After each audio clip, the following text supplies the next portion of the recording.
Welcome to day number 7. I'm really excited about today and tomorrow and the next few days that we have together because, like I said and yesterday, is everything we've done so far has been to help you get clarity in how you're wired, how God has made you, and to really start the process of connecting you to the uniqueness that you carry. Now, what we're going to start to do is shift into putting some traction on this. Otherwise, if we don't partner it with something that will actually move you forward, then you'll stay in the similar place that you're at and maybe get a little bit better understanding of where you're at.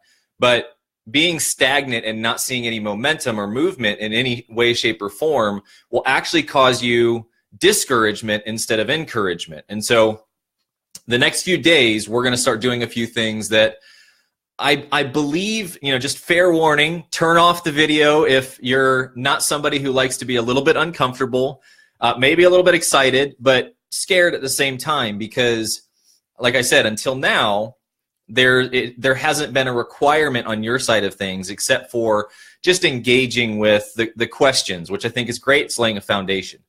So today, we are talking about long-term goals. And the way that I want you to see long-term goals, there's a few ways to look at it. Is some people say defining your why, some people say, finding your yes. All of that is kind of what I'm talking about or referring to. Maybe another way of saying it is knowing where to point your ship. If you're on the ocean and you have a ship, like where to point it in the general direction is going to move you forward. This isn't the details or the day-to-day, but you do want to understanding and actually set certain things, not just the dreams that you have, but these are goals. And so dreams are things that you're believing for, that you're hoping for. Goals are something that you actually want to see and feel like you can attain in the long run. It may be a stretch, it may be uncomfortable, it may be challenging, but the goals are actually things that you're moving towards, that you're looking to tick off a box or check and really accomplish those. And so what we're going to be doing is basically taking everything that we've done so far with your passions, with your strengths, with fulfillment, with your personality,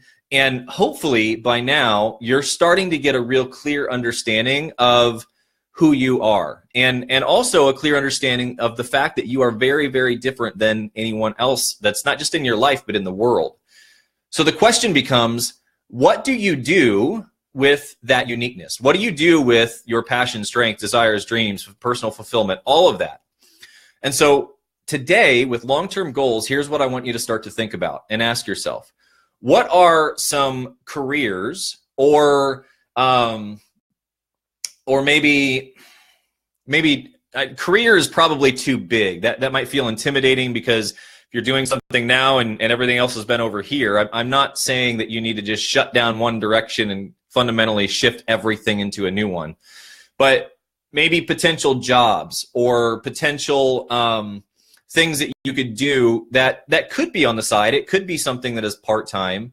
And again, these are long-term goals. And so I'm not asking you this week to quit your job or do anything drastic. All we're doing is we're laying a foundation for where you want to be heading. So with everything you've gotten, think about what is it that encompasses that would fit into the criteria of everything that we've already gone over, and is the potential that I could do.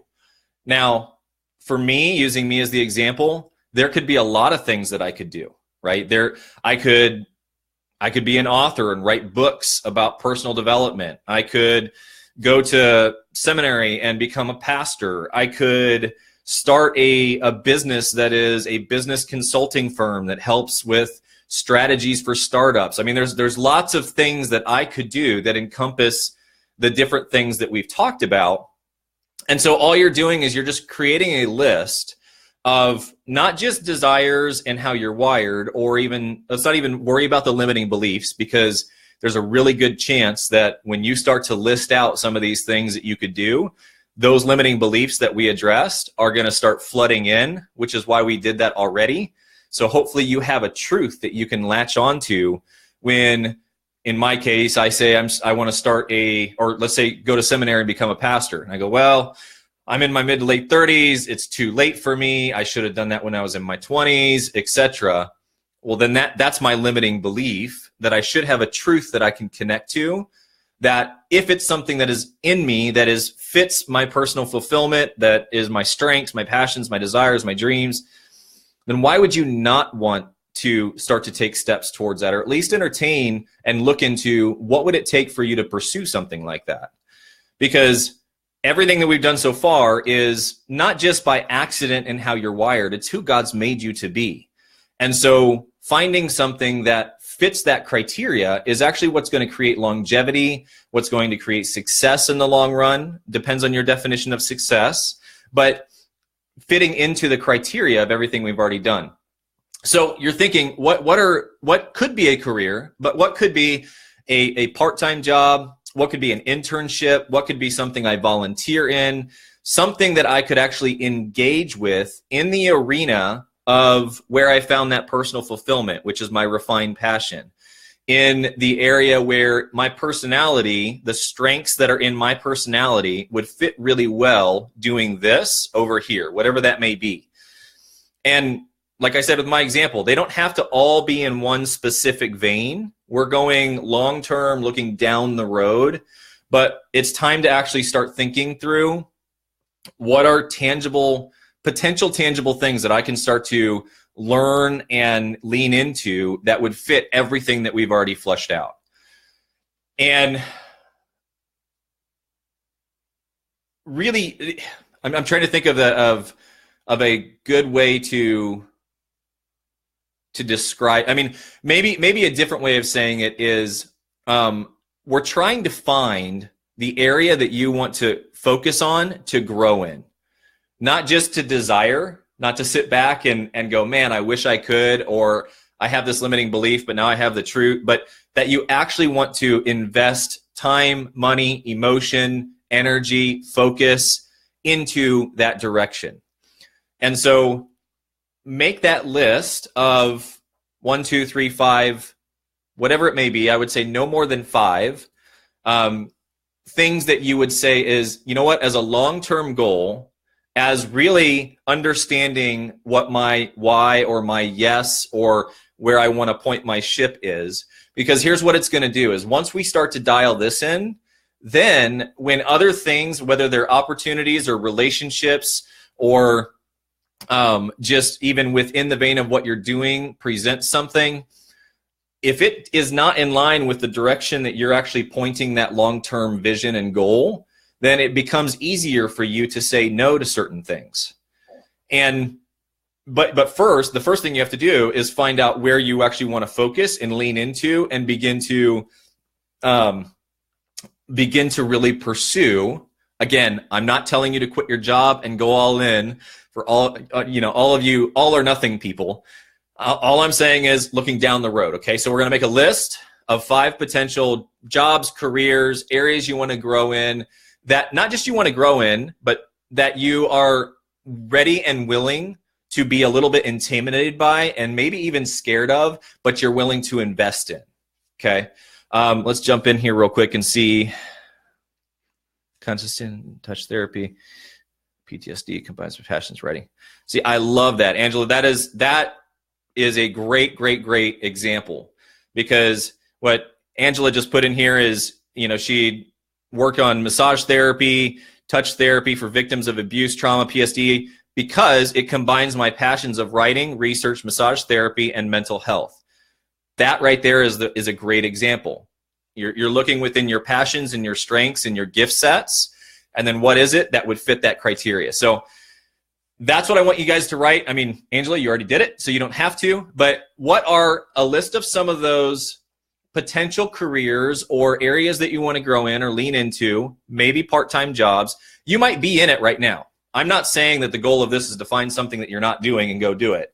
It may be that you're like, Josh, I'm locked in. Like, I know that what I'm doing is right. Then that's great. That this is just a quick exercise to reassure you that you're headed in the right direction. But put in the comments, what are a few, no more than 5, but what are a few things that you may want to pursue or learn more about, and get ready to take action steps, because tomorrow what we're going to do is we're going to move that long-term goal to a closer goal that will, if you want to and if you're ready to, will require you to actually start to reach out to somebody or to learn about this school or to find out, what options there are in the city you live in, whatever. But that's for tomorrow. Today, all we're doing is thinking about long-term. What are a couple careers or jobs or part-time jobs or internships or areas that I want to invest time and money into? What are those? And then also, how do those fit, just like Angela did, how do those fit into my strengths, my passions, my personality, my personal fulfillment? How does that a lot of times confront my limiting beliefs? Because then you actually need to lean into your truth to overcome your limiting belief, to engage with whatever these things are. So that's what we're doing today. Today is long-term goals, defining your why, finding your yes, pointing your ship, whatever it may be. But really, it's where are we going to focus? And then tomorrow, we're going to move some of those things closer.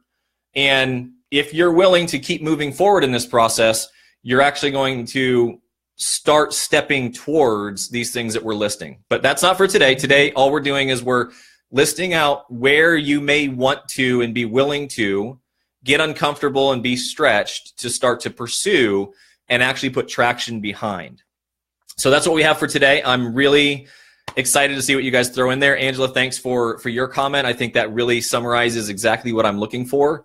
And I can't wait to see what everybody else's are. And then tomorrow, I'm really, really excited because we're going to flesh out a really cool process that you can take to start to walk towards these things that you're highlighting.